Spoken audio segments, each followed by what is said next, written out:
Социалдык тармактарга тарап кызуу талкууга алынып жаткан бул видео тасма Оштогу номер 1 тиш дарылоо бейтапканасында тартылган. Тасмадан дуалдын урап кейиштүү абалга кептелгенин көрүүгө болот. Дал ушундай шартта бейтаптарды кабыл алып келишкенин шаар тургуну Бекмамат Абдумалик уулу айтып чыкты. Ал тиш дарылаган мекеме санитардык талаптарды сактоого көңүл кош мамиле жасаганын сынга алууда.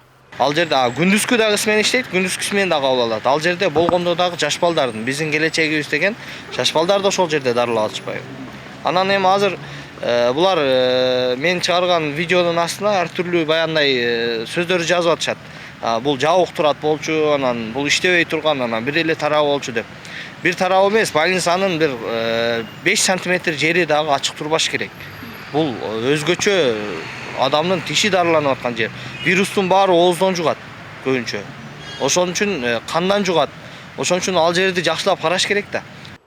Мындай шалакылыкка жол берилген учур аталган мекемеде экинчи рет кайталанып жатыптыр. Бул маселеде номер 1 тиш дарылоо бейтапканасына баш бактык. Мекеме жетекчиси тиш дарылоо кабинетинин дуалынын бир тарабы урап калганын моюндап, чатырынан жаан өткөнүн жөө келтирди. Ал учурда бейтаптарды кабыл алуу жүрбөгөндүгүн билдирүүдө. Ушул тапта кабинет оңдоо иштерин жүргүзүү үчүн жабылган. Бул интернетке тарап кеткен видео, бул жерде жакшы эле состояние нормальный эле болчу.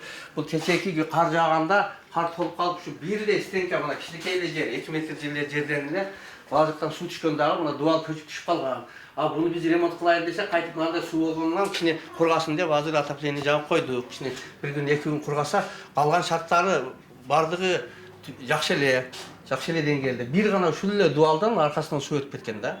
Бул жерде прием болгон эмес, бул жерге жөнүнө кирип сүйлөшүп тургандарын тартышыптыр да. Бул боюнча биз неме кылбайбыз, азыр кургап атканда бул кече эле суу түшкөн. Тиш дарылоочу бейтапкана мындан 2 ай мурун оңдоодон өткөн, калган бөлмөлөр санитардык эрежелерге жооп берерин билдиришет. Мында күнүнө 100дөн ашуун бейтап кабыл алынып турат. Кабыл алынат. Бизде азыр 14 жашка чейин бесплатно болуп калган, жаш балдар келет көбүнчө. Беременныйлер бесплатно болуп калган. Ошолорго 2ден 3дөн больной караганга гана үлгүрөт. Бизде 8де келет, 12де смен бүтөт. Кайтып 1де келет, 6да бүтөт. Талап боюнча сөзсүз, талап боюнча эртең менен келип, уборка болуп, жуулуп, дезинфекция болот бардыгы эле. Ар бир пациент чыккандан кийин деле дезинфекция кылабыз да. Тиш дарылоо жайынын тасмасы тарагандан кийин аталган мекеме санэпид көзөмөл тарабынан текшерилип, айып салынды. Талапка ылайык тиш дарылоо мекемелеринде дезинфекциялык иштер тынымсыз жасалып турушу кажет. Бул талап бейтапканада сакталган эмес.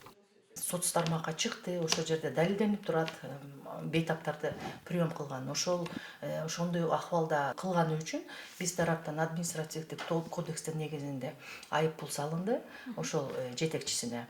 Андан сырткары санитардык көрсөтмөлдө полный немелерди, сунуштарды бердик. Мындан ары ошондой нарушениялар болбош үчүн.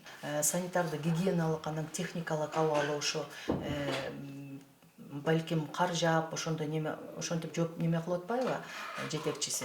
Ошондой маалында элементарно ошо көрдүңөр да, полный дуалдар көчүп, ошол жерде бардык стерильный инструменттер, колдонулгон стерильный инструменттер ошо стерилдүүлүгү уже жокко чыгарылат деп айта алам.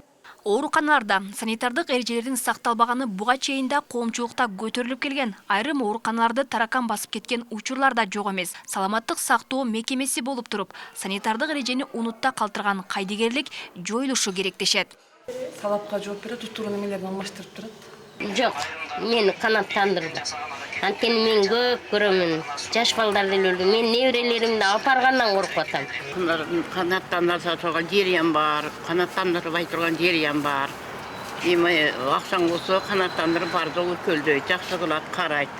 Анан кийин онча-мынча мынау частныйларга жатып атабыз көбүнчө. Белгилей кетсек, былтыркы жылы Ош шаардык санэпид көзөмөлдө борбору тарабынан саламаттык сактоо тармагындагы 90 мекеме текшерүүгө алынган, аларга 400 000 сомдон ашуун айып салынган. Алмагүл Эркебайкызы, Шахрух Иминжанов, Ош ТВ.